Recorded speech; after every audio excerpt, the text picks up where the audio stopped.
The category is What the Trans Darlings.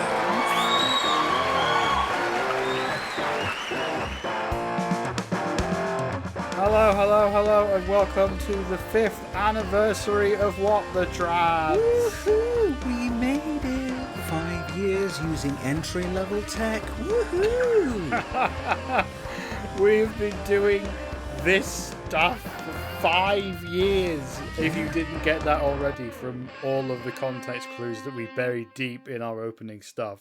Yes, indeed. Ashley, how are you feeling? All right. Yes, there's something that you and I have already complained about, which is the heat. As we record this, it's very warm. I would say It's very, very British for us to complain about how hot it is That's on very this true. momentous occasion. Gosh, yes, it is, isn't it? Oh well, never mind. But yeah, I am melting a bit. Yes, the two of us are glistening over Zoom.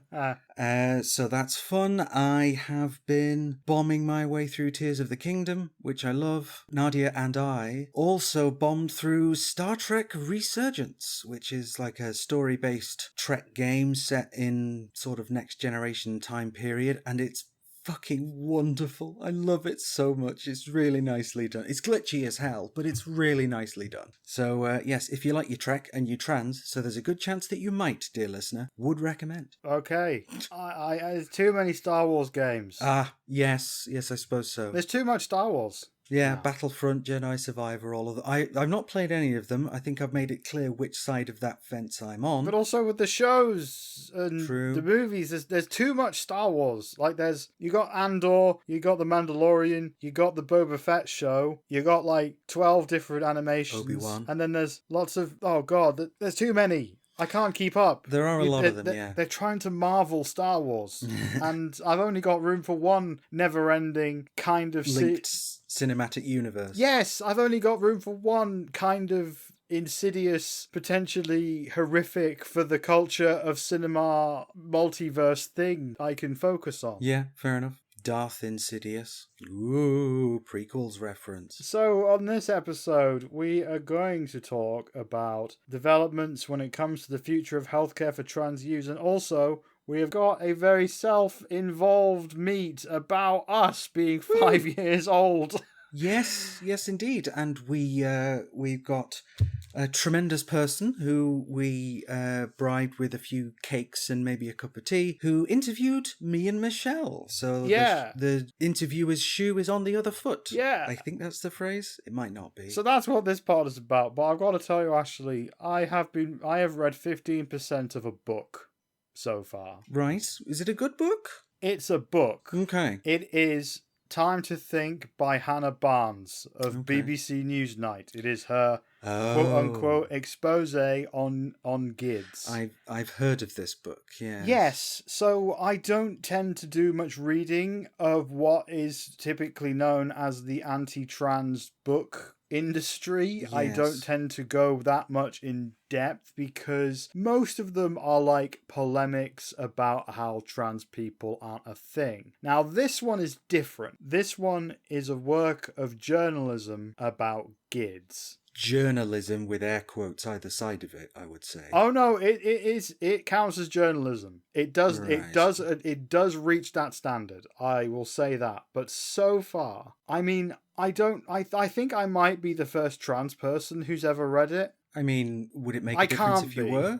Yeah, you can't. Well, it's just, I read all of the reviews, right? And every cis-person reviewer was like, this is not an anti-trans book. This is not a polemic. This is the complete story. And I'm reading it, and it's not the complete story. Mm-hmm. It's absolutely not the complete story because it tells a story of certain, well, so far, like 3 clinicians so far who've actually talked to Hannah Barnes that are named. She may have talked to other people too. And it tells the story of how in GIDS there was a bunch of people who were very much against moving kids on to blockers and hormones, and there was a bunch of people there who were okay with doing that. Right. She has not so far included the latter beyond, like, you know, quoting emails that they're in or freedom of information requests. Like, she hasn't, it doesn't appear so far that she's gone to them. Right. So, a bit one-sided. Yes, and so far there have been 2 like mini chapters of a trans person who went to GIDS. Well, no, I shouldn't say trans people, because there was so far out of these 2, one of them was trans, the other one wasn't. Right. The first one went to GIDS and was like, I'm not a boy. And the clinician there was like, well, look, let's go through all the things. If you were to think you were a boy, then this is the surgeries, and this is what hormones would do. And this girl was like, no, I'm not that bi, and left, like in the 90s. And I was like, why is this there? Why is it there? Yeah, it's just really strange. It doesn't necessarily fit with what is going on with the rest of the book. It's a very strange book, because a lot of what she's saying happened. It's just really missing half the story.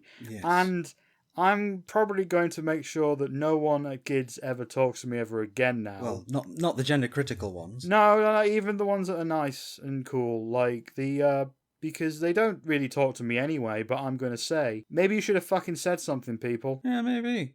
You know. Maybe, because there's now this book out there now that everyone is going on about how it tells the full story, and it doesn't, because you aren't there. And I don't know. I don't know Hannah Barnes that well, apart from she's been on this GIDS story for years, but I don't think she wouldn't have reached out to you, because she absolutely reached out to the guy who started GIDS in 1989, and he said no, because he's long retired. Like, where have you been? Yeah. The quote-unquote whistleblowers have been speaking for years, and you were fucking nowhere. Yeah. And this is probably going to become relevant in our one and only story in the news. In the news, yes, indeed. And what a delight. I know you've had putting all of this together. Well, I've read a lot of reading about GIDS. A lot. And I think it's just best if I just read all of this out to you, because it gets technical and you just respond to what I'm saying, because I don't... Honestly, this is quite involved. Okie dokie. I defer to your judgment. Yeah, not usually how we would do it, but I think you'll understand when I start reading this to you.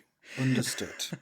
Well, I've closed the script on my end, so this is all new for me. Okay. Can't even read ahead. You'll also be a good litmus if what I've written makes any fucking sense to anyone who isn't me, who hasn't been reading about GIDS for days. Fair.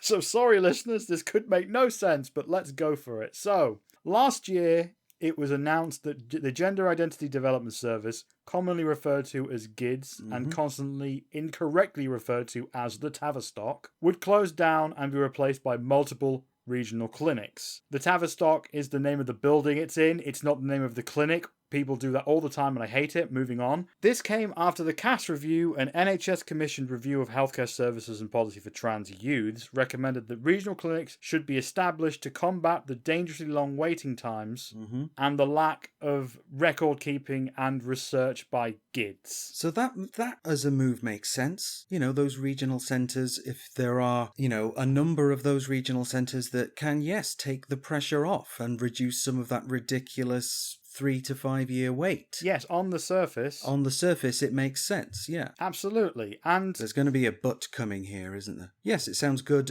but... It's going to be so many buts. Oh, it's going to be... We're going to be surrounded by endless floating buts for a while. Okey-doke. And not the kind that, You like big ones and you cannot lie. Not that kind of but. No, not the ones that are useful for being alive and fun for bedtimes. Yes. So this whole thing was reported in the national press at the time and by quite a few politicians and anti-trans groups that the CAS review had blasted GIDS for essentially overprescribing blockers. The truth is that the CAS review interim report that was released last year recommended moving away from a single provider due to increasing demand and a lack of peer-reviewed research and a lack of decent data retention or data collecting, by GIDS. They felt it would be a much better model to do it in different regional centres. The CAS review interim report never explicitly recommended closing GIDS, but it did state that they believed that the evidence supporting the use of puberty blockers was poor. They called it a poor evidence base. But stated, the review is not able to provide definitive advice on the use of puberty blockers and feminizing, masculinizing hormones at this stage due to gaps in the evidence base. However, recommendations will be developed as our research program progresses. Okay, so that's just immediately I'm wondering why they're saying the evidence base for puberty blockers is poor, and it's not. Because it's being disputed. Well... The thing is, That's the truth. It is being disputed. I mean, I don't know what else to say. there's a significant evidence base for it, but the majority of it comes from outside the UK, particularly in the Netherlands, that I'm thinking of, because they've been using puberty blockers for 30 years and getting good. Oh, they've taken that into account. That's one Right. thing that I read all of this last night. Like they hold it to a different standard. I don't know what to tell you. For whatever reason, the cast review, the NHS, and plenty of like clinicians inside GIDS, it would seem, are of the opinion that the evidence base is poor. That's a real shame. That is not necessarily a reason not to use puberty blockers, though, because if you've got a thing That works. that may help, you're going to do it. And there seems to be a lot of anecdotal evidence out there in the trans community that these things work and are good. But look, like, that's the state of play. Yes, that's where we're at. I'm not saying they're right or wrong on this. I don't know. Oh, I mean, I am. They're wrong. But Like, here's the thing. I'm reporting that this is what they're saying. I have reported other people saying the opposite. Yeah. And I'm going to tell you, I don't come from a science background. I don't come from a clinical research background. I've read the studies that say puberty blockers save lives. I've read so many studies about that, and apparently they're not very good studies, maybe, or maybe they are. And I wouldn't be able to tell you. This is a problem with journalists in general. Like, you've got the science journalists that kind of know how to do that. They come from a science background and they can report science stuff. I fucking don't. I'm a humanities bitch, you know? Like... That's fair. I think we both are. Even though I have worked in clinical research, I would not describe myself as the expert on it. I'd say you would probably know more than me, but then, so I read all of this stuff, and I read people like, even like Polly Carmichael, who has run GIDS for years, said there are gaps in the evidence about the efficacy of puberty blockers. However, parents groups, parents of trans youths, and trans youths especially, and trans people in general, broadly, like, report anecdotally, and all over the place, if you read trans people's stuff, they say blockers help and make people feel better. So that's the state of play. I'm putting my reporter hat on. That is the state of play as I understand it. If I'm wrong, yell at me on any one number of the social medias. I want to know. I want to know because I've been looking at this for fucking years and I don't fucking get any of it. So I'm just reporting what's going on and hoping smarter people than me can tell me at some point what the fuck. But yeah.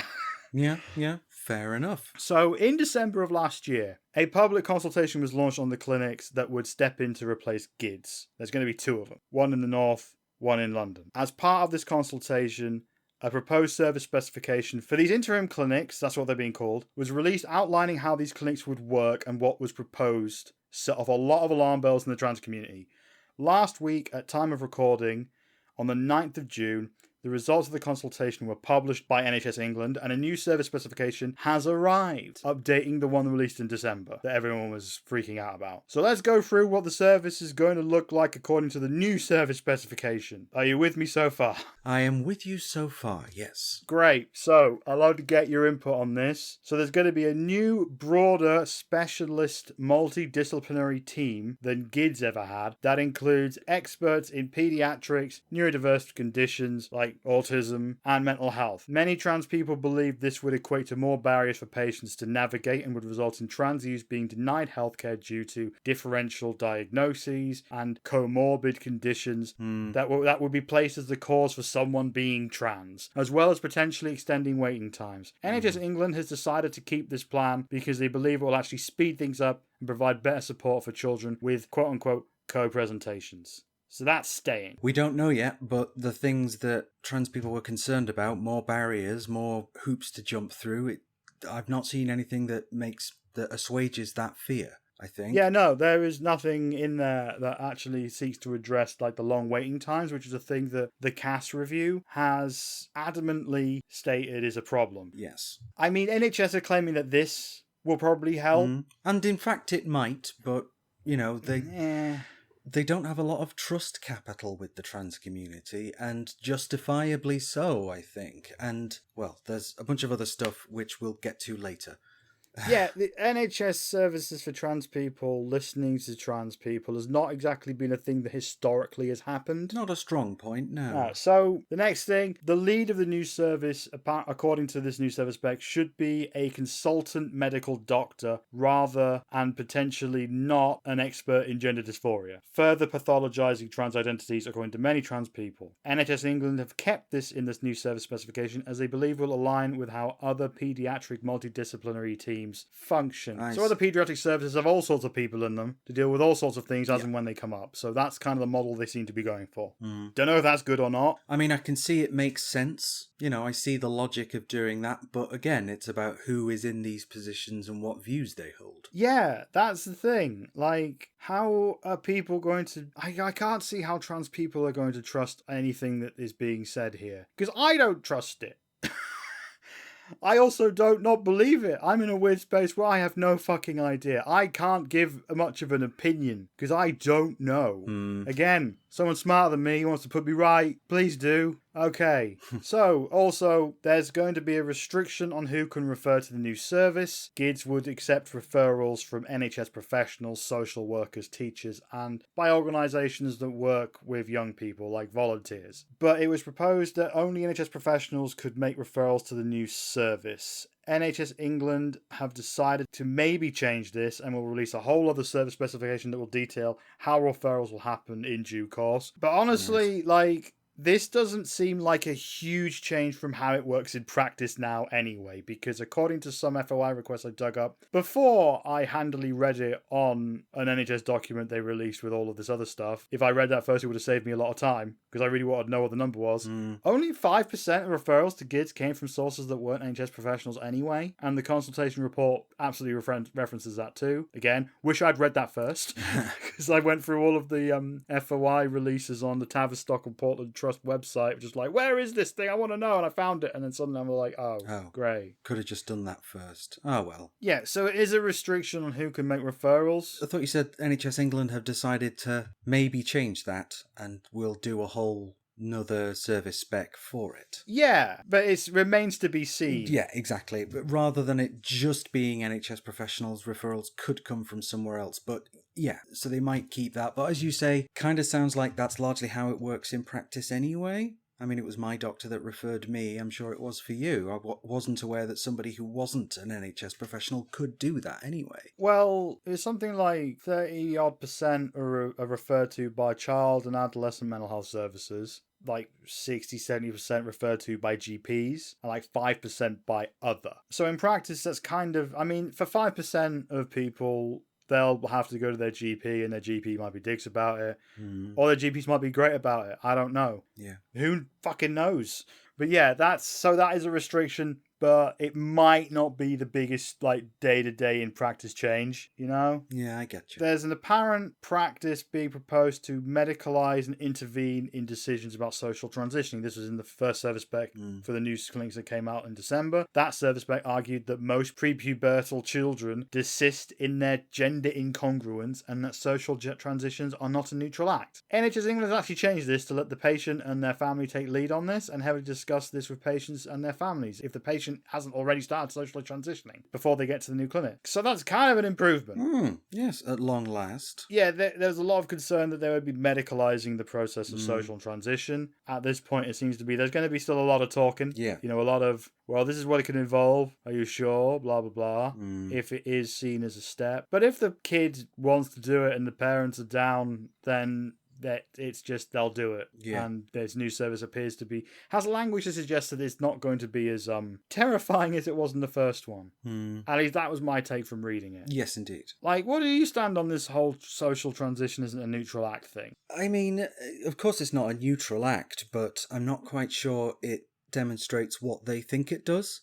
If somebody's social transitioning without any medical assistance, as I did, at least initially, although admittedly I was not a teenager or a child when that happened, it kind of seems like they're trying to make it sound scary. Ooh, well, social transitioning is not a neutral act. And it's like, well, yeah, we know it's not. It's going to increase certainly potentially increase the potential bullying that the kid experiences. Because if they're, socially transitioned and presenting as a different gender, other people within their school might take issue with that. And that's not a neutral act either. But I don't think they're arguing against trans healthcare on the basis of safety of trans people. They're doing it because they want us not to exist. Yeah. So I don't know. Again, it kind of... context is everything, isn't it? According to the police, the archaeologists, and the journalists, context is very important. Yeah, I think the only way that I'm ever going to be able to make any kind of decision about these things is actually talking to someone who's been through whatever the hell these new services are and how it actually works on them. Because that's how I got to my opinion on GIDS, go to the source, talk to the people who are actually there. A lot of this is like playing 4D chess with an opponent that you've never seen, if that makes sense. Yes. But yeah, there's a big one in the December service spec, a proposal to engage safeguarding protocols if a youth access puberty blockers or HRT from unregulated sources. It did not define what these were in the document, but could potentially have involved the GP involving social services or possibly even the police if a youth had accessed unregulated sourced HRT or blockers or both. I see. So the new service specification still heavily warns against seeking blockers and HRT from unregulated sources, but will no longer have a policy of triggering safeguarding protocols unless they believe the child is in actual danger. So I guess that's an improvement. Yes. They have also set out in the new service specification that there will be a pathway for the new service to stop blockers for a time for those patients who get the blockers from somewhere else, where they will assess whether the child is appropriate to continue them under the new clinic's watch, as long as they submit to the research protocol. More on that in a minute. Yes, indeed. Heard about that. Put a pin in that. Mm-hmm. Meanwhile, they are more willing to take on the responsibility of managing HRT now if the patient has already started somewhere else. So okay, it seems like if a kid was going to get started on hormones, there at least appears to be a pathway for the new services to continue it. Basically. Okay, that's good. And I don't know if calling the cops was, some kind of sick joke. Yeah, but that doesn't appear to be as much of a thing in the new service spec now. Maybe because people quite rightfully complained about it and said that's ridiculous. Yes, basically, the consultation results were a very interesting read. The consultation report document was 150 pages. I didn't read the whole thing. Yeah. Because I already read so many bloody things. But I gave it a skim. And the interesting thing, well, the not surprising thing was the results seemed to be very, very binary. Right. Considering everything. Like, there was a lot of people very much being like, you could tell which one was like the trans side and which one was the ones who read the Telegraph.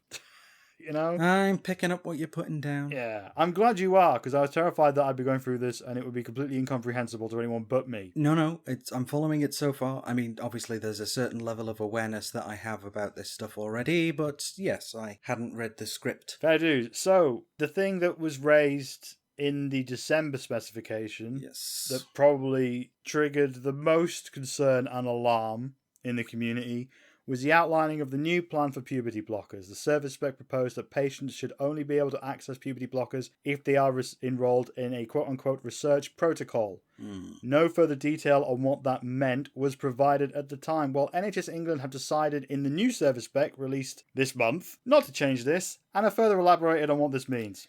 Yes. So, well, not much, but yeah, they've put a statement out, haven't they? Yes, so according to a statement on the NHS England website, they said, "We have previously made clear, including the draft interim service specification we consulted on," that's the December one, the intention that the NHS will only commission puberty-suppressing hormones as part of clinical research. This approach follows advice from Dr. Hilary Cass's independent review, highlighting the significant uncertainty surrounding the use of hormone treatments. We are now going out to target stakeholder testing on an interim clinical commissioning policy, proposing that outside of a research setting, puberty-suppressing hormones should not be routinely commissioned for children and adolescents who have gender incongruent dysphoria. Right. So a large part of the treatment that does exist for trans people, they're saying, no, we're not going to give you that unless you sign up to a research protocol, and we're not going to tell you what that is, what's being researched, and what the protocol is. Oh, there's so much more. Mm-hmm. Oh, there's so much more that I didn't write down that I was going to tell you after all of this reading was done. I see. Well, look forward to that. Put a pin in that, my friend. I will. I emailed NHS England to ask for further clarification, and they sent me the following. The NHS is today publishing an interim specification for gender services for children and young people in line with advice and recommendations from the independent CAS review. This will allow the new centres to finalise their preparation for service provision later this year. The NHS is now engaging on the proposal that puberty blockers will not be made routinely available outside of research. We will develop a study into the impact of puberty blockers on gender dysphoria in children and young people with early onset gender dysphoria. No definition of what that is. Yes, indeed. It sounds very, very close to something else, doesn't it? Rapid onset gender dysphoria. I am very sure that that is not a reference to rapid onset gender dysphoria. I think it is definitely a reference to younger people with gender dysphoria. Yeah, I see. So like early onset, earlier in life onset. Yeah, still though, they could have phrased it a little better. Yeah, but then they say they aim to have this study up and running in 2024. I see. The new clinic is not going to open till the end of the year. Okie dokie. So it very, very much sounds like there will be a reduction in the number of young people who will be able to access puberty blockers through the NHS. It is currently unknown as to how many patients at GIDS were actually referred on to receiving puberty blockers for a number of reasons. GIDS kept terrible records for most of its existence, and as such, they've released inconsistent numbers over the years. They always referred their patients onto endocrinologists at different places, pretty much. Different hospitals who themselves are seemingly unable to count how many referrals from GIDS they have received. I see. But it is safe to say that the majority of young people who were referred to GIDS, not necessarily seen by GIDS, but who were referred to GIDS. Yes, indeed. I think the vast majority of those referred to GIDS probably never got through the fucking door. They did not get blockers due to the waiting list, which before it was transferred to a different trust recently to accommodate the new clinics, had over 5,000 people on it apparently. Or it is likely, looking at the few numbers we do have, that most who actually did get a first appointment didn't get referred at all for blockers. The idea that blockers were routinely prescribed in practice is questionable at this point. Yeah. But it sounds like the numbers are about to become even smaller. Now, some other bits, and then I'll let you fucking actually say something on this episode. Yeah, don't worry. Basically, the service spec, the consultation report and various documents around it have referred to young people who can qualify for this thing, for this research. So it sounds very much like there is a situation where some kid wants blockers, might need blockers, and won't get them. And according to the service specification, they appear to be looking to fill the gap with therapy to get the kids through it without blockers. That's probably going to cost more than just giving them blockers. I mean, potentially financially, maybe. Yeah, I mean, rather than paying however many different professionals to try and help out all these kids who are being denied the effective treatment, rather than just paying for the effective treatment. That's ridiculous. Yeah.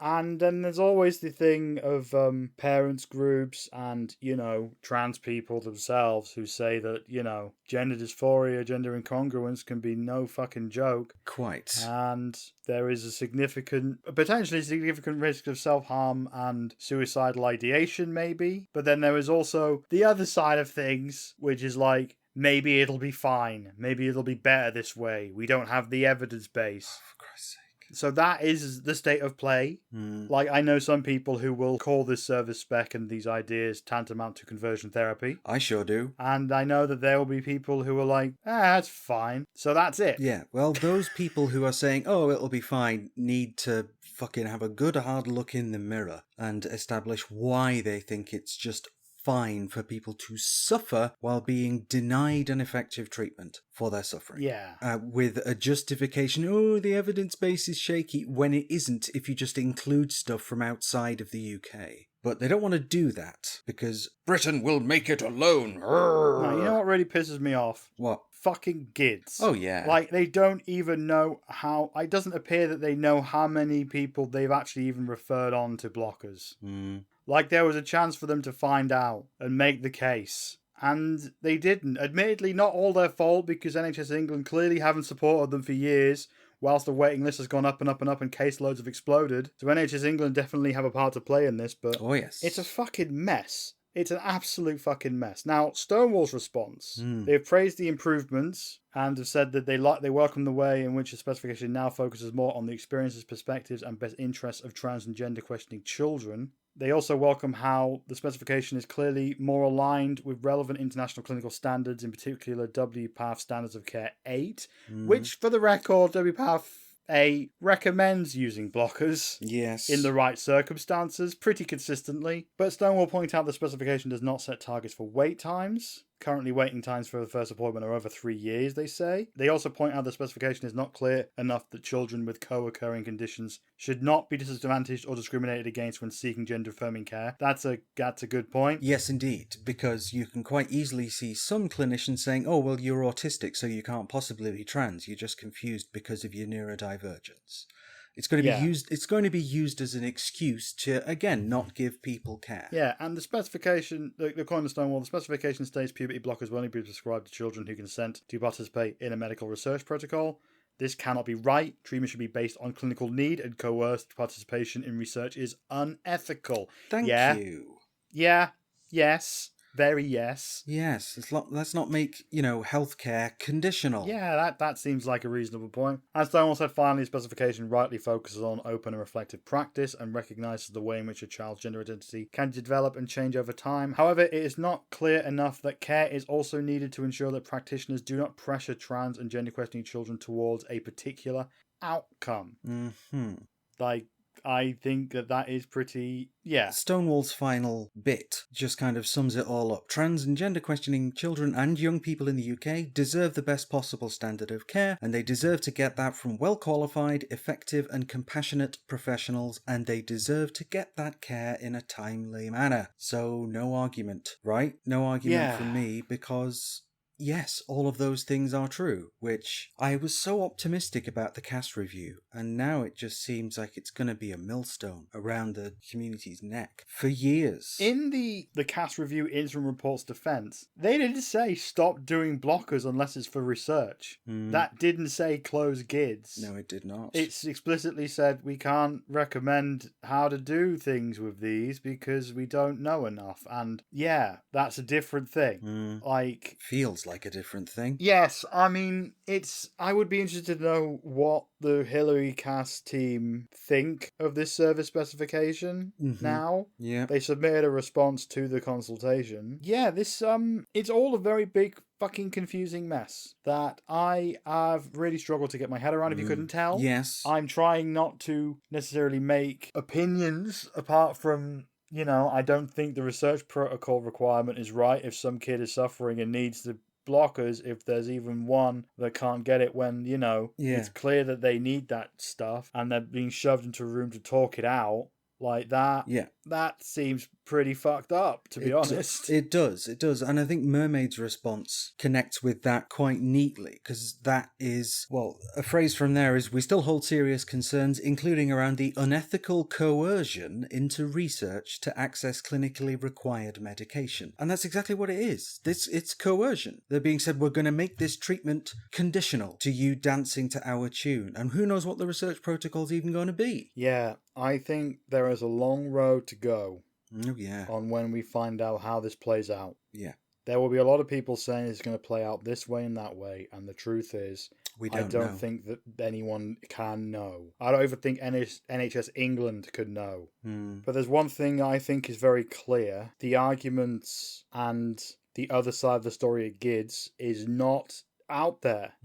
Yeah. At all. And I'm going to keep reading that fucking book. Yeah. But I'm pretty sure it's going to be going the same way all the way through. Yeah. He's going to say a lot of things about GIDS that are true, that they were really, really shitty when it came to keeping their numbers right, and it's going to be more talking from the people that were against medical intervention without the voices of people that were for it. Yeah. I have a feeling that the other patient testimonials in it will be very serviceable to the narrative that Hannah Barnes wanted to tell. And I think that this service spec kind of reflects that. There is so much that is kind of known and so many voices that I don't think are necessarily getting heard.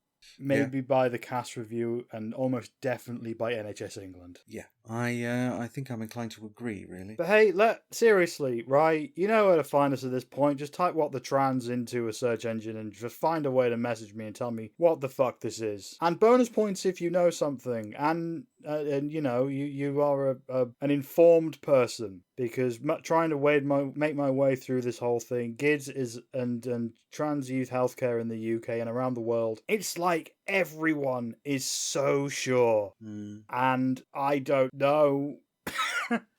I don't know. Yeah, no, and I don't either. And I think that's part of what's kind of scary about it, is we don't know which way it could go, and it looks like it could go either way, really, either in a good way or a really, really bad one. But to me, it does just look bad. It looks coercive, and it doesn't seem right.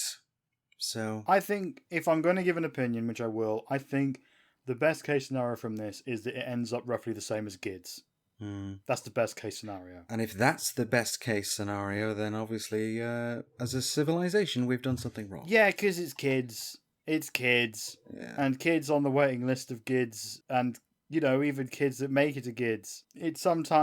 Most of the time, it doesn't necessarily end well, which is what the cast review is kind of about. But anyway, do let me know what you think, and help me become better informed so I can do a better job of reporting all the shit to you in the future, because GIDS is my weak spot. I could do government shit all day. I can do Equality Act shit all day. I can do EHRC shit all day.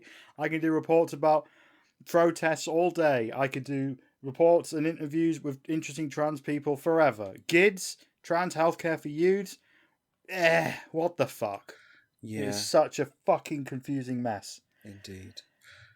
However, yes. Speaking of interviews with interesting trans people. Great segue. Yeah, thank you. I'm sorry to kind of whiplash you from one thing to another, but let's talk about the meat, which in this case is something that we both know quite a lot about. As we said at the top of the show, this episode marks our 5th anniversary of being a thing. Well done us, even though this is only episode 87, but it's fine. We took breaks when we needed to. And as such, we decided to try doing something a little bit self-absorbed, but still a bit special, yeah? So What the Trans Becoming School Age has only happened once, so we figured dedicating at least a part of this podcast meat to it would be a worthy idea. But how could we, as a, vaguely journalistic outfit, cover ourselves ethically? We couldn't. So we got another journalist in to do it. Vic Parsons, who is a long-time listener of What the Trans, but is also a journalist who has worked the same beat as we do for Pink News, Vice, Attitude, Novara, The Guardian, Cosmopolitan. We could be here all day going on all about all the wonderful things that they do, but they are also quite good at interviewing people, obviously.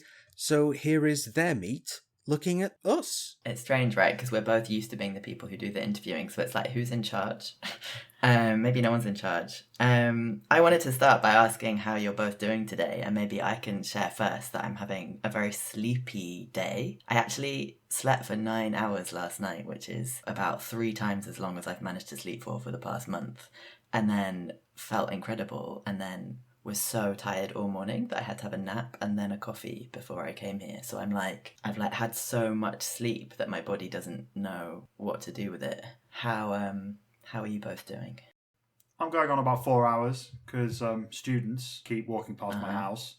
This is a problem last time on the last episode. Like the night before recording that one, I was woken up and then couldn't get back to sleep. So I'm normal. I've got a sleep debt, and that's normal for me. Okay. How are you doing, Ashley? I'm all right, yeah. So most nights I don't sleep through the night as I would have traditionally come to expect, because it turns out MS wakes you up whenever you move slightly. It just sort of hurts and I wake up. And then I think, well, I should probably go to the loo and stuff. So the last 2 nights, I've just had a tremendous night, slept straight through. It's been brilliant. Yay. Yeah. That's great. I'm operating on slightly more sleep than I would normally expect, yes. I hate you both. I'm really glad to hear that you had 2 nights sleep, Ashley. That's really great. I guess we're here to talk about the fact that you've been doing this for 5 years, which is just kind of astonishing to me as someone who spent a little bit of time being close to the kind of nitty gritty of trans reporting and then had to step away because it did my head in. I think like 5 years is a really long time. And in that time that you've been doing it, the media's attitude towards trans people has grown increasingly hostile and violent, and especially towards trans women. So I guess I wanted to start, if that's not too heavy of an opening, by asking like what your secret is. How have you managed to do this for 5 whole years? Regular, unplanned and unscheduled breaks. Because we have ended up at various points needing to step away, or something's happened and we, as individuals in our lives, have to go into crisis response mode. And so, one of us has had to say to the other, look, I can't do this for a little while, and here's why. And it's not always the easiest conversation to have, but it's also to be expected, I think, because this stuff can do your nut in, and it can be very sobering to read and learn about some of this stuff. But I am a big proponent of the work-life balance, I think, so because I've known Michelle for much longer than 5 years, so when we're sort of supporting each other on a personal level, as we frequently do, the mantra is friends first, podcasting buddies second, kind of thing. So it's that's how I've tried to come at it. Haven't always been successful, but anyway. That sounds like a great mantra to have. Michelle, what about you? I'm really bad at the work-life balance. For me, what the trans has at various points been my life, because I love doing it, but then it's a case of what you love can hurt you the most. And there have been many times where I have not looked after myself and then hit a wall, and then a podcast can't be made for 6 months. Like if you go back through the history of the podcast, there was like 2 6-month gaps, and that is because I was like, I can't do anything.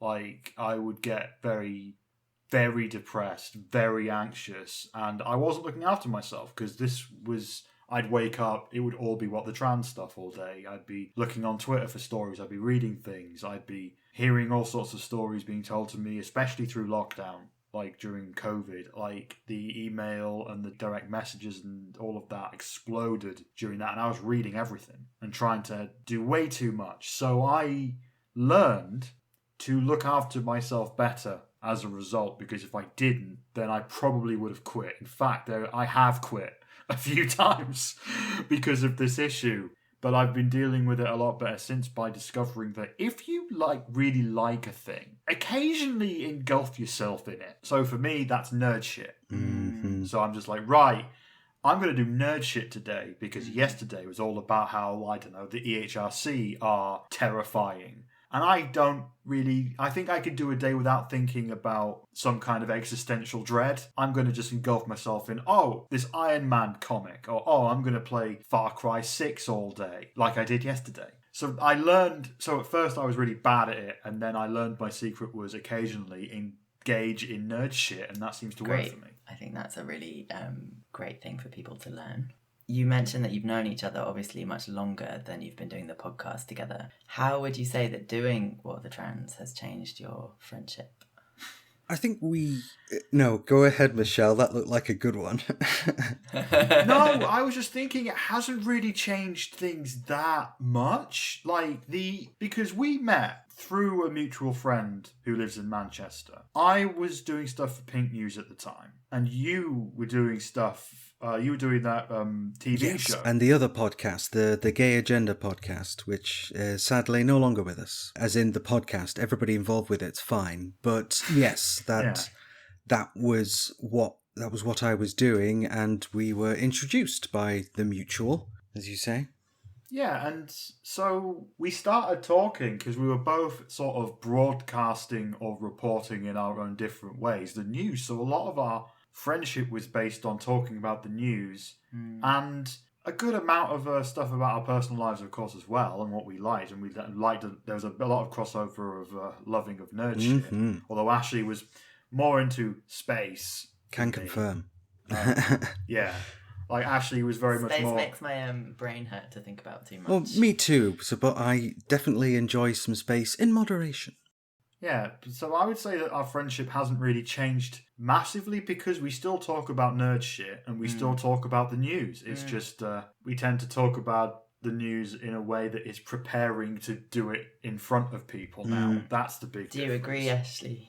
Yeah, I absolutely do. I think, as you say, in a sense, it's not changed, but it has, I guess, deepened. We understand each other better than we did, I guess, and we understand how to say to the other one, hey, listen, you should look after yourself. You know, doing that gentle friend thing that you sometimes have to do. And say, hey, step away from the computer for 10 minutes. That's all I ask. You know? Just 10 minutes. Yeah.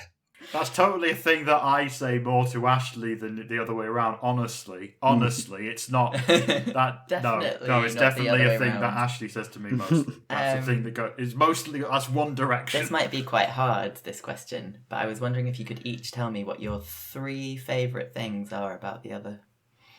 Ashley, you go first. Gosh. I hate this question so much. You can only No, have I 3. could say 3 things about Ashley really easily. I don't know if I want to hear what Ashley has to say about me. Does that make sense? It does, yeah, but I guess you're very driven when it comes to your expertise and sharing the fruits of that expertise with the people that you care about. And that is the trans community of the UK, really, and trans community all over the world. But the UK is our beat, I think. So there's that kind of drive, that hunger for the truth that I respect, honestly. And then secondly, I think, I'm trying to think of how to put it without it coming off sounding slightly backhanded, because a lot of the stuff I often say is designed to come off as backhanded. I think, yeah, so the drive, the quick with a plan, and that plan might be, okay, I am going to go to this building and I'm going to see if I can talk to this person for 5 minutes just off the record, or I'm going to see if I can go to this place and achieve this thing in particular. And you make a plan and you go and do it. And that's impressive, honestly, because I am very bad with sticking to plans. It might be the best plan ever, but it's an implementation failure, as tech people would describe it as. And also, let's be honest here, your enjoyably risque sense of humour. So driven, quick to action, risque sense of humour. What are your favourite things about Ashley? 3 favourite things. I want to say thank you, Ashley. Those were lovely things to say. Thank you. I really like how Ashley is very, very unflappable. Now, Ashley can be flapped. She is a human being. But there would be so many times where I have been flapped. That's a really bad word to use for The this. risque sense of humour coming out. There it is. And Ashley has remained calm. I guess I find all of this like blitz like rhetoric, like, you know, stiff upper lip, you know, we'll get through the blitz stuff. I find that problematic as a concept. But Ashley is very much a keep calm, carry on person. And that is a wonderful thing. Like, I don't know how she does that. I can't do it. It's truly a superpower to me. Secondly, Ashley, when it comes to the team that we have, Ashley is always so very, very positive and giving to the team and very encouraging. And that is a wonderful thing. I try to be, but I have an issue where, you know, I've been working so closely with What the Trans for a while. There's a lot of part of my brain that sometimes goes, and I'm scared, and they're playing with the thing, and I don't know, it's scary. Ashley, though, is just like, go for it. And she's just like, that's awesome, do this, and she's very good at that. Again, this is probably an extension on her being unflappable. And thirdly, Ashley will come out with something that will make me crack up. Like, this can be a downside too, because we're in the middle of recording something, and I don't want to disrupt the flow, but also, she's very fucking funny, and it's glorious. So I guess unflappable, kind, fun. Nice. I like how what you each said about the other kind of reflects how you, you kind of reflected what you said in your praise of each other. You've both mentioned the team, and I really want to talk about the team in a minute and how you've grown from, 2 people into a team of people. But first, where did the name What the Trans come from? And who did you have in mind when you first started making the podcast? Like, who was it for? Who was it for 5 years ago, and who is it for now?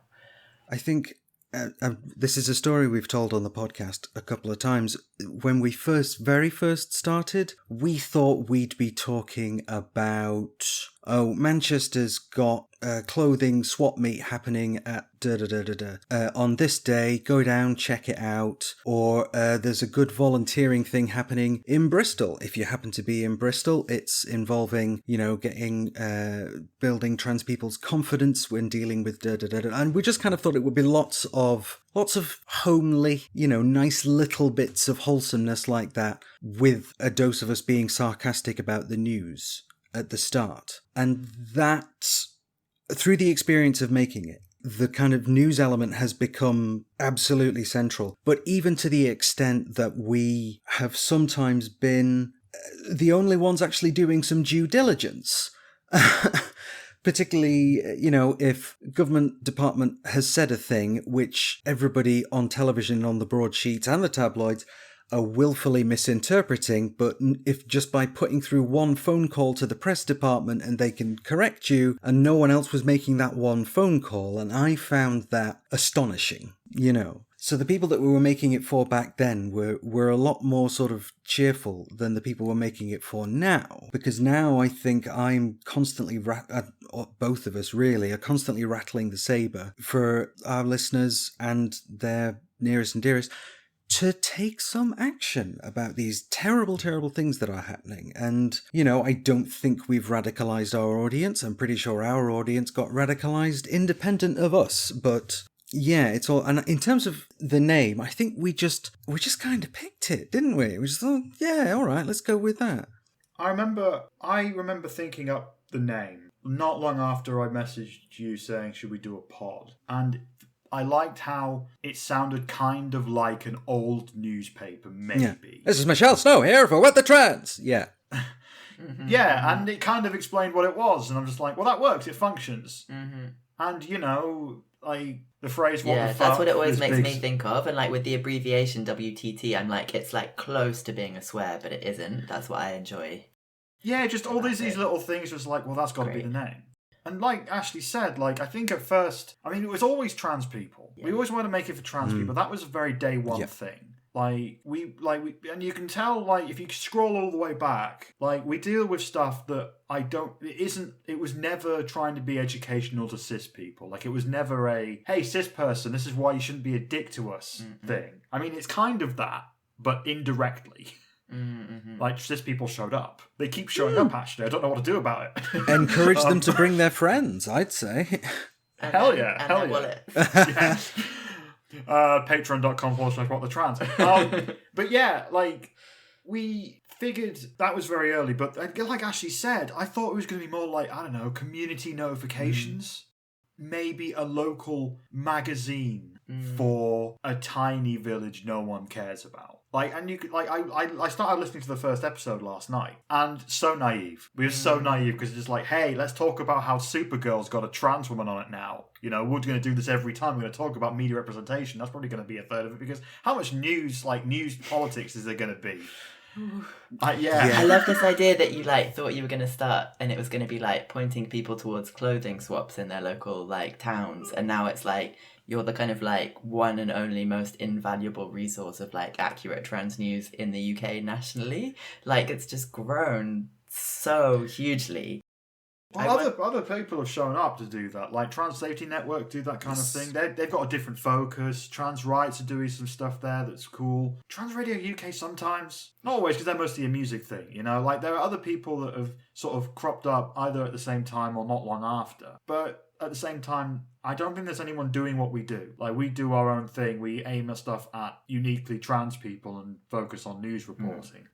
I don't think there's anybody else doing that. And if there is, sorry... I don't mean to say you don't exist if you're out there. I don't know who you are. You exist within a field of people doing similar things. But I guess in terms of what you were saying, Ashley, being the people who kind of fact check what the rest of the media is reporting on trans issues, or calling stuff out, or not being afraid to be this is wrong actually, and not what's actually happening. I feel that, and the consistency of that you've been doing it for so long and kept doing it. I guess is more what I mean than being like, you're the only trans news podcasters. I was going to ask you a bit of a boring question, so I'm not going to do that. Instead of saying what was your favourite episode, I would like to know each of your most disastrous podcast moments.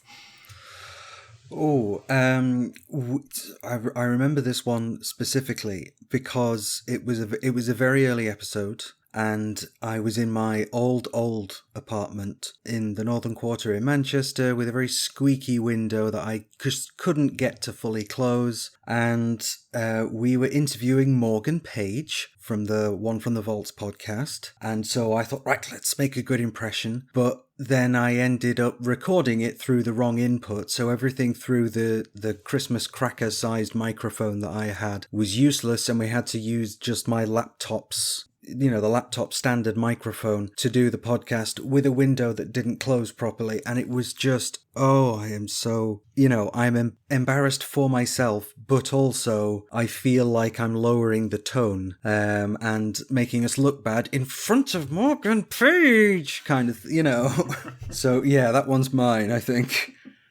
I'd forgotten about that. Fair. Similarly, that's always the worst one, where something goes wrong when there's a guest. Yeah. That's the worst thing ever. My one was, I was trying to interview a Stonewall founder. I'm not going to say who. And this was an older person. They founded Stonewall. So they were in their late 60s, early 70s.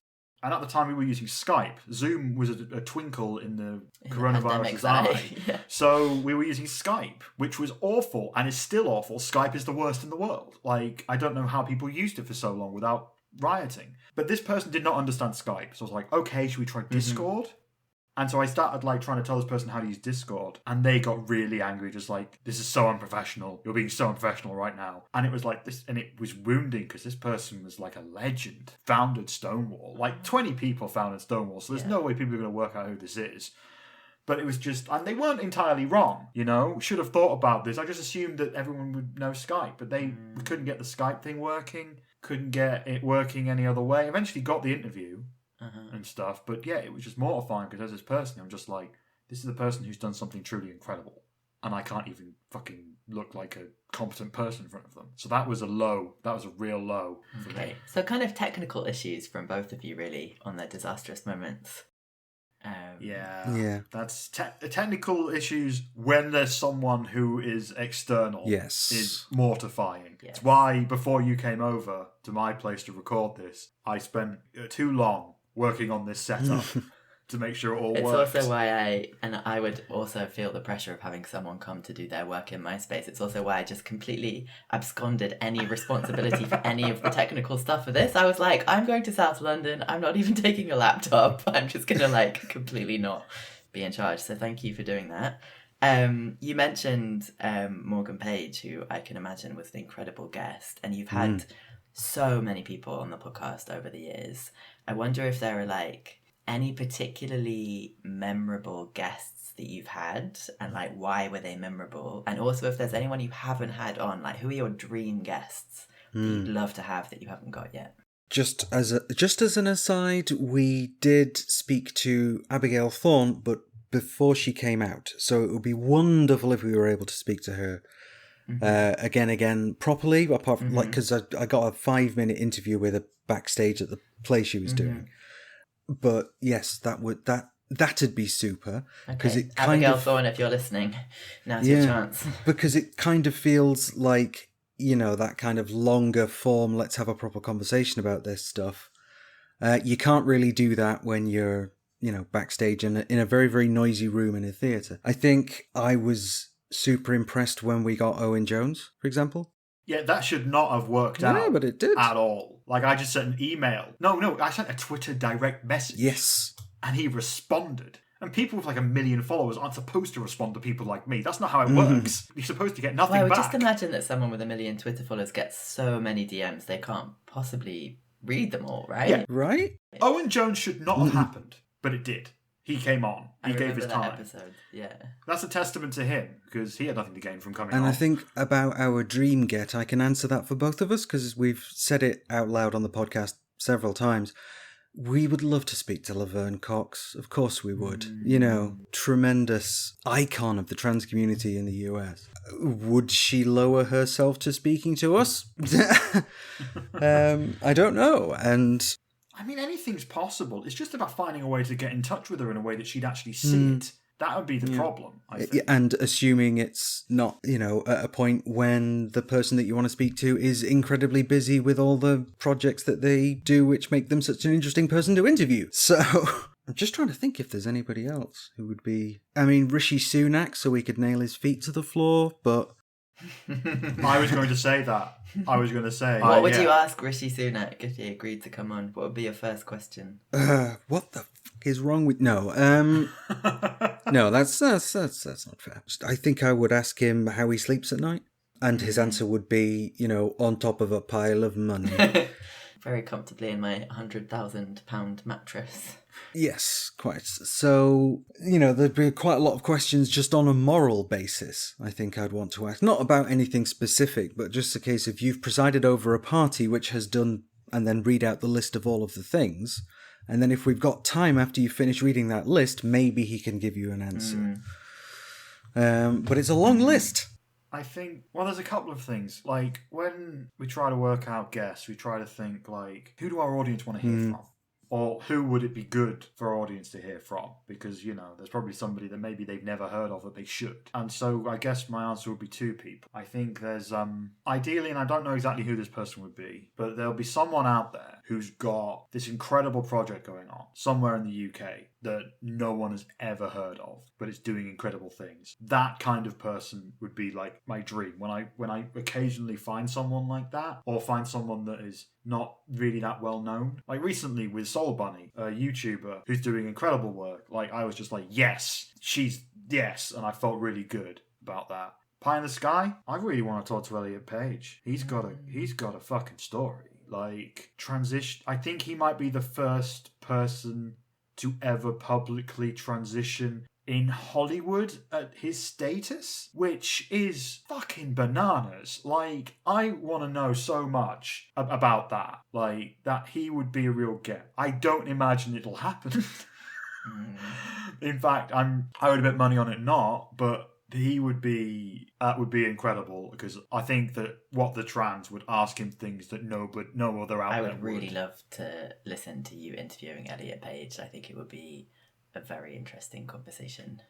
Yeah, I think it would be awesome for our audience to hear like a trans person interviewing a trans person without doing it for cis people. Yeah, exactly. But I mean, Elliot Page is Elliot Page, so I don't imagine it's ever going to happen. But that would be a dream. Do you think Elliot Page is the most famous trans person in the world? I think Caitlyn Jenner may have him slightly beat. What do you think, Ash? I don't know. I mean, you could probably argue that Jenner is kind of in the kind of downward slope towards the end of her career, and Elliot Page is on the upward slope, if that's possible. Yeah, he's about to do another series of Umbrella Academy, and Caitlyn Jenner is a fucking Fox News crank. The her trajectory is, oh shit, I now have to sell copies of my self-published book from the boot of my car now. Like, that seems to be where she's going, although she is alone. Yeah, the king is always the last one to feel the famine, as it were, so... Yeah, I think Caitlyn Jenner's just delusional. So, Moving on. That was a complete aside. Elliot Page may well be the most famous trans person in the world. That's a good point. I hadn't thought about it like that. It would be very cool if he was to be on What the Trans. So you talked earlier about other members of the team, and I think like that would be a really great thing to talk about. Obviously, you started this as 2 people in your bedrooms, and now tell me about how many people are under the like What the Trans umbrella? Who does what? Where is everyone based? And how did it grow from being the 2 of you into kind of like there's a lot more of you now? I think the first addition to the team was Lexi, right? Yes. She basically, comrade girlfriend to Ashley. She just went and bought whatthetrans.com and a bunch of web space and was like, you can't have your website can't be a Tumblr. And she was right. And so it was just like, okay, you're on the team now. Welcome aboard. Yeah. Then Ben came on to help edit. I met Ben online because I put out a call saying, does anybody want to help edit? Because it's COVID and editing is getting harder and harder. I've got ADHD. It's something that I struggle with. Can anyone help out? And Ben was like, yeah, sure, I'll do it. And they've stuck around ever since. They've been getting more involved. They're doing streams now. They're doing more like editorial stuff as well as the editing. Like they have an input, which is we've sorely needed because we've needed non-binary people to be in the room and talking about this because two fucking trans women calling the shots for so long, so that's cool. After that, like, when did the rest join? That's a good question. I think so. There were a couple of abortive attempts at getting a team. So a couple of years ago, 2 or 3 years ago, but we didn't find the right people, basically, and so there was this. Yeah, we had a couple of people that were working for a few months, but like one of them kind of didn't have the time to do it anymore, and the other one kind of a similar thing, really. You know? Yeah, but then it's Shroomy, Alex, and Alex. Mm-hmm. Joined about a year ago now. I think. It's getting on for that long because the first time I met them was when I was down in London last September. Yeah, like and you're the only person based in London, is that right? Yeah. Yeah. Everybody else is spread out all over the country. Shroomy kind of joined up because I was friends with him for a while. I found Shroomy's YouTube channel years ago. And my favourite genre of YouTube is underappreciated, non-binary creator with less than 50,000 followers.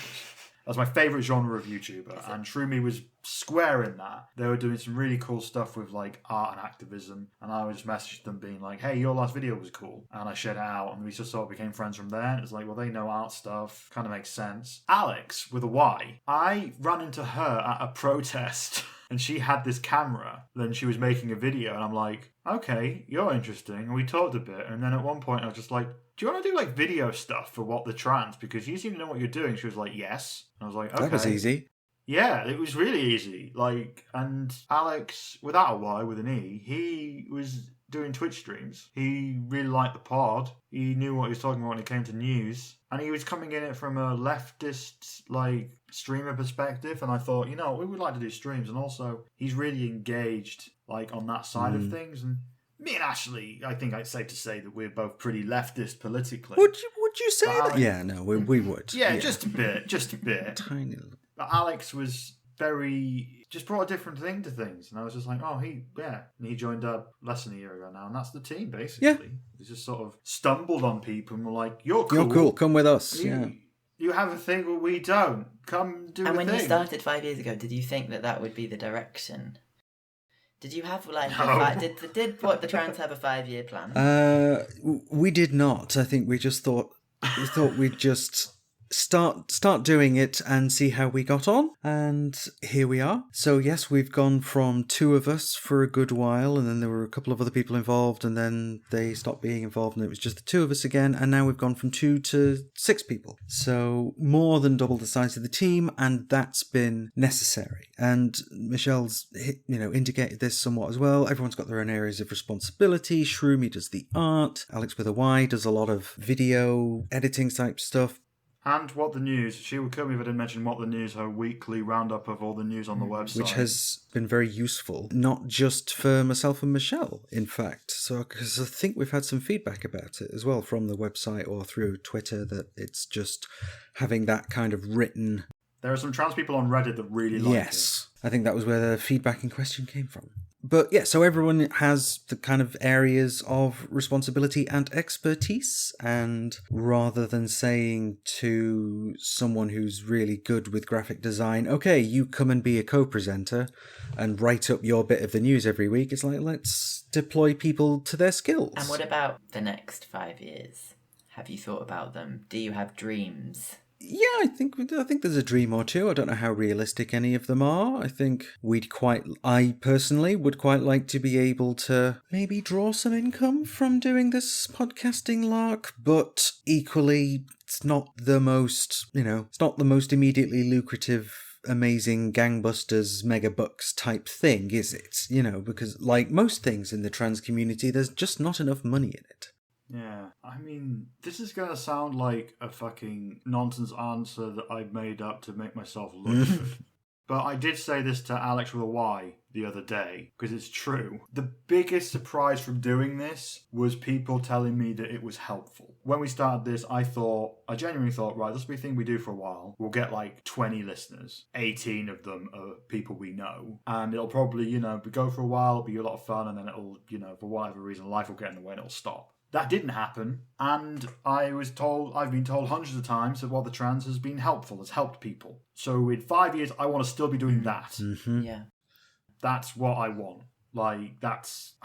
I know how this sounds. I know how it sounds. It sounds like I'm fucking, being way too earnest. But it's true. That was a thing. That was changed. That hearing that from people changed entirely how I saw what the trans was. Like, I had a vague idea, we'll make a thing for trans people, and it'll, be a thing that we'll do, and it'll be cool. And then suddenly, there are people like, oh, it's helpful. And I'm like, all right, that's what matters now, and that's what I want it to keep doing. Yep. Yeah. Other than that, I don't know. We didn't have a 5-year plan before. I'm not going to start making one now. If it ain't broke, don't fix it. We didn't need one last time. Yeah. Yeah, I don't know. It's not something I've really thought about. I could say, oh, maybe a What the Trans television show.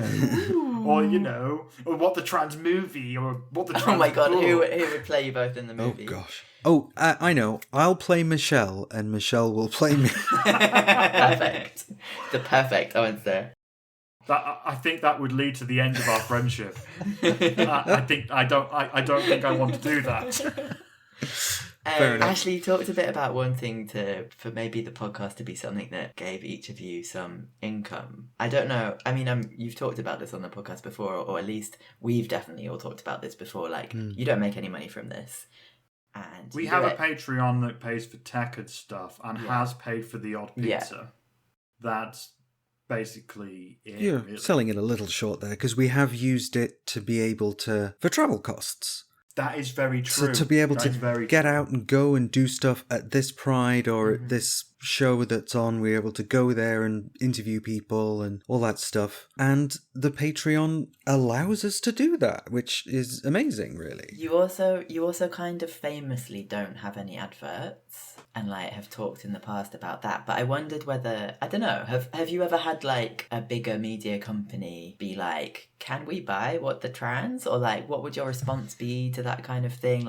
What are the ways that it could grow that you can think of? Because I guess I can think of queer media outlets that really should have a What the Trans podcast. We were approached by them. Oh yeah, they're great. About making some of What the Trans behind a paywall on a Discord. And I was very against doing Yeah, we weren't sold on it, unfortunately, because we don't want to paywall stuff, or at least not permanently. Yeah. If we paywalled stuff, there's going to be people out there who can't afford And our it. whole thing is based on, free and open access to information. And so to put some information behind a paywall, it's we're only giving this to people that give us money for it. And I don't know, that seems kind of antithetical to the general principles that Michelle and I agree on, although have never discussed and put in a document, it must be said. So Yeah, when it comes to the ad thing, and I'm just speaking for myself here, I fucking hate adverts. Yeah. I think that they are essentially, a lot of the time, lies. And this isn't a judgment on anyone who has adverts in their stuff, because in reality, we live in a capitalist society. People got to get paid. Gotta eat, gotta pay rent. Yeah, but if I don't want adverts on What the Trans stuff, because I don't want, and this is going to sound high-minded as fuck, but I don't care, principle that's deep for me. I don't want it to look like our word can be bought, because I don't want our word to be bought. I don't like the idea of being paid money to say something that I don't really believe. And also, ads suck. People skip past the adverts in podcasts. They're a barrier. Who wants to hear about fucking Squarespace? I don't. And we've had some offers, from a couple from ad agencies who did offers that I didn't understand. I didn't even understand half the time if they were offering anything, or if it was spam. You know what I mean? So I'm just I don't even know what to do with this. And then there's been times where specific companies have dating websites for trans people has been a regular thing. There's been 3 of those. And you're just right, we'll give you £100 to do a thing on the next pod. And it was I'd go on their settings and they wouldn't even have they them pronouns as a fucking option on their shitty fucking website. I was no, you're nonsense. One time I remember I did say we would do an advert for a community interest company, but we wouldn't take money.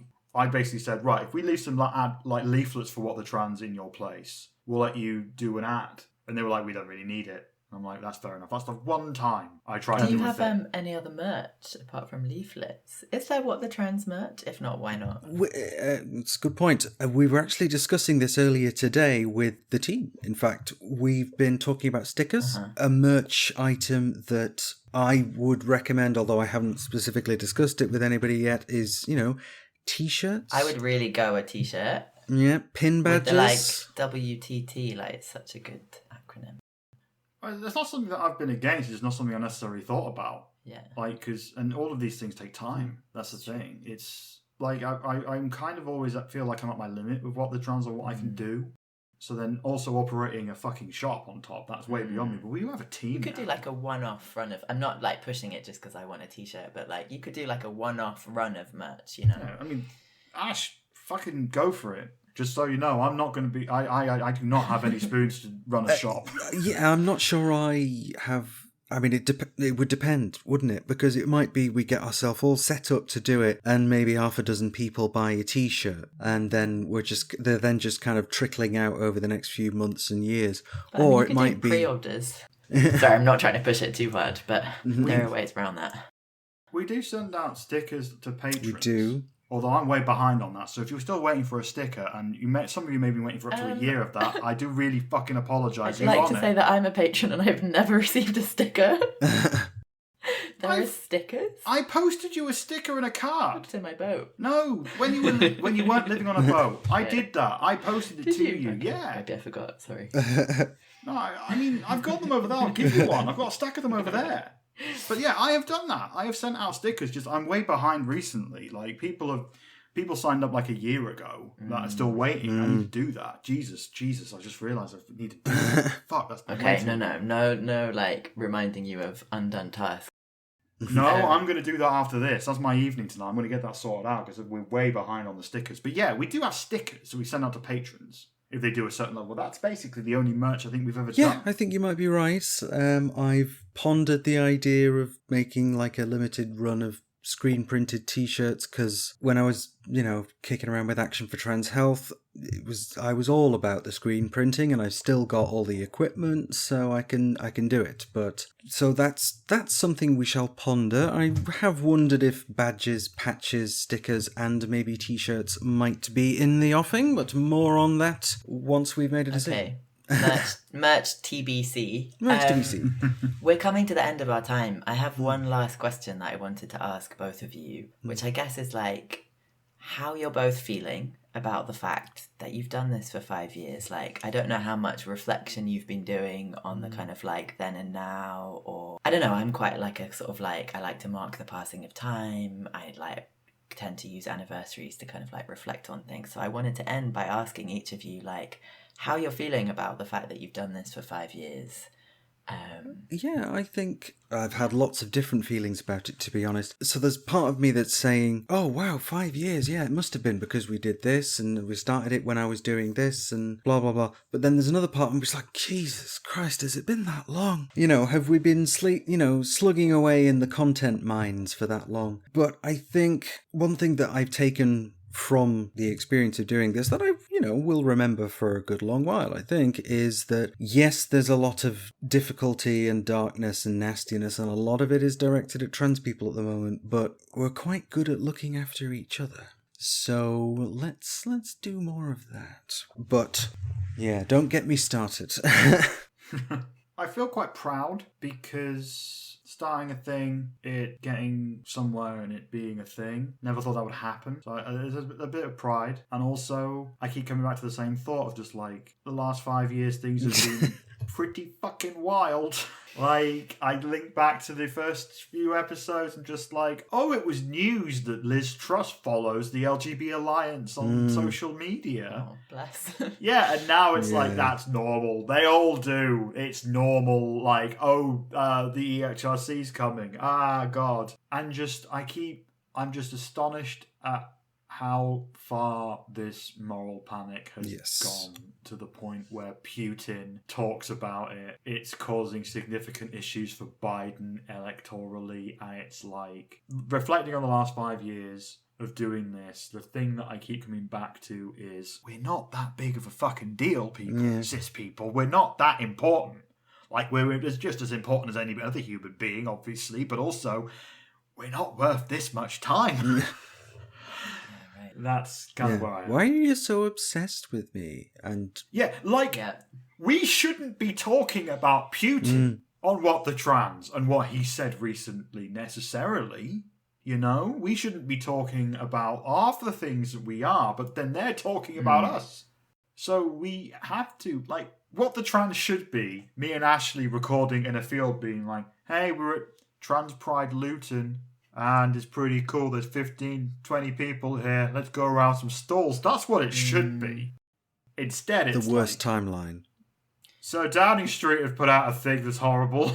Let's talk about that. I guess June 2018, right, was when you started. So this is the summer of the GRA consultation. Yes, indeed. Yeah. Before the current, as you may have noticed, I've avoided us talking too much about the, humongous transphobic moral panic of the last 5 years because it's depressing and you talk about it all, we all talk about it all the time. But, isn't it wild to think that that consultation was just opening 5 years ago and how far we've come? I wonder where we'll be in 5 years. I hope that What the Trans is still going. I hope that actually in 5 years' time, you have someone on to interview you for your 10-year, your decade anniversary. What is that in wedding terms? Is it like tin or something? Paper? Cardboard? It's tin.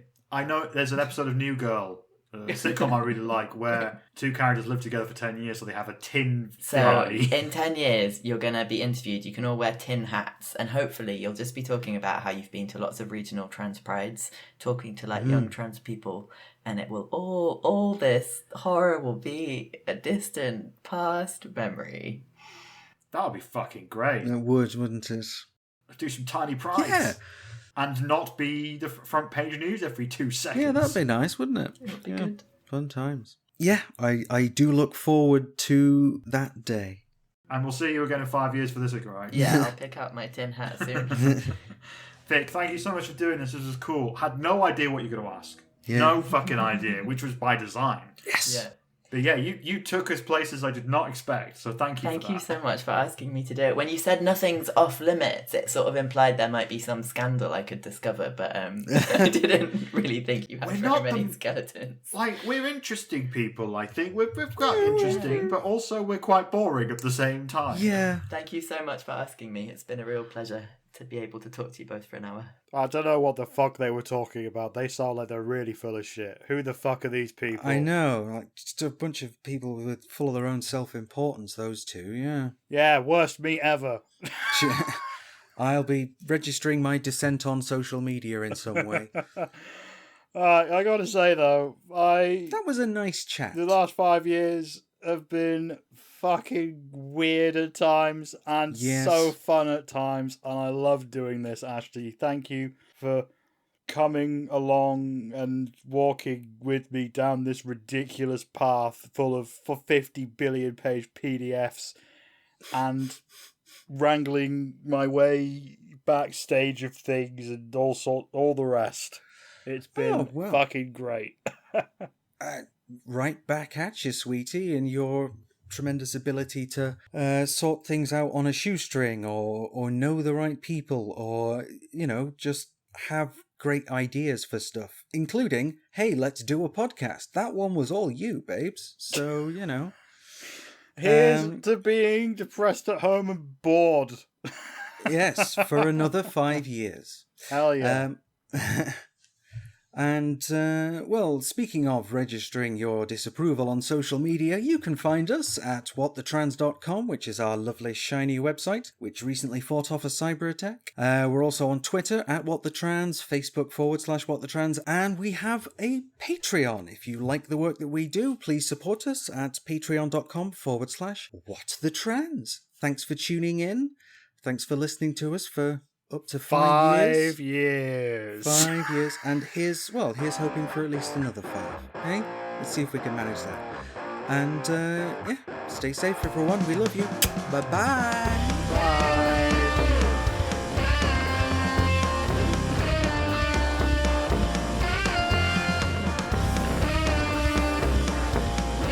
This episode of What the Trans was written and produced by Ashley Tolbert and Michelle Snow and was edited by Ben Swithin. And we would like to thank our producer-level patrons on Patreon, who are Catherine Halkett, Cena, Kiki Tetri, Derek, Sky Killane, Eric Widman, Obfuscated Orange, Jude, Monsieur Squirrel, Fergus Evans, Anubis a Jackal, Kamina, Brandon Craig, Jenny, Break the System, Sean Phillips, Heidi Real, Ezra, Sophia the Sixth, Lentil, Philippa Taprook, Alethea Aurora, Sadie Charlie, Clara Vulliami, Amelia, Kyra had a wet dream about Kimmy Badnock, oh no, it was just diarrhea. Candy Cox, Zeph, Fiona MacDonald, Torikuso H, Murgatroyd, Ontologically Unjust, Stella, Syndagosa, Rebecca Prentice, Crazy Richard, Dan Oblivion, Ty Griffiths, Florence Stanley, Helen, Chrissy Jarvis, a dyslexic velociraptor guardian of the inside milk, Nick Ross, Alice Chalkley, Melody Nix, Fiona Punches, John, Lynn McKay, Nick Duffy, CB Bailey, Gordon Cameron, Peter Kimball, Wen River,